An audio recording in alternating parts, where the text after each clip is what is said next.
اب ہم جا رہے ہیں وادی قدیت کی طرف۔ یہ وہ وادی ہے جہاں سیدتنا ام معبد رضی اللہ تعالی عنہا کے خیمے تھے اور میرے آقا وہاں تشریف لے گئے تھے۔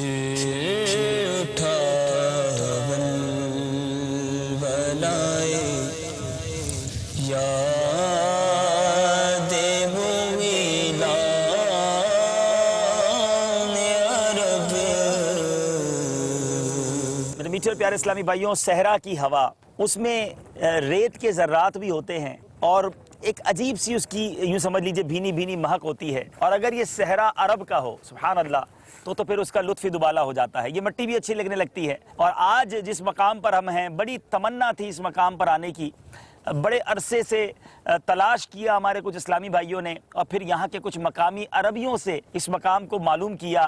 وادی قدیت کے قریب سیدتنا ام معبد رضی اللہ تعالی عنہا کے وہ خیمے تھے۔ بڑی مشکلوں کے بعد یہ جگہ ہمیں پتہ چلی ہے، اور یہاں کے مقامی اسلامی بھائیوں نے پتھر لگا کر اس جگہ کو نومینی بھی کیا ہے، نشاندہی بھی کی ہے کہ یہی وہ مقام ہے جہاں سیدتنا ام معبد رضی اللہ تعالی عنہا کے خیمے ہوا کرتے تھے۔ میرے آقا کا یہاں آنا ام معبد رضی اللہ تعالی عنہا کے لیے چرچے کا باعث بن گیا۔ اس زمانے میں جنوں نے یہ خبر پہنچائی تھی، اور آج رہتی دنیا میں عاشقان رسول سیدتنا ام معبد رضی اللہ تعالی عنہا کا واقعہ جھوم جھوم کر بیان کرتے ہیں۔